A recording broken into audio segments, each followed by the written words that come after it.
जर छत्रपती शिवाजी महाराजांचं नाव घेऊन सरकार चालवत आहे तर छत्रपती शिवाजी महाराजांचे ही थोड्याचे आदर्श घेऊन या ठिकाणी चालवलं पाहिजे राज्य सरकार। आम्ही मागणी करतोय अशा नराधमांना खेचून काढा। जर तुम्हाला जमत नसेल तर आमच्या ताब्यात अशा नराधमांना द्या। याच्या चौरंगा करून याची खांडोळी केल्याशिवाय आम्ही कोणी थांबणार नाही एवढीच मागणी करतोय।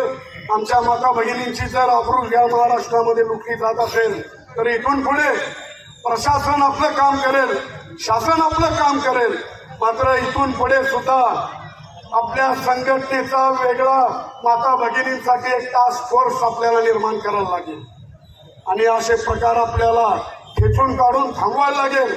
ज्या पद्धतीने गेल्या काही वर्षांमध्ये आपली आंदोलनं झाले, या सांगलीच्या कॅफे शॉप मध्ये होणारे बलात्कार, 3 बलात्कार या ठिकाणी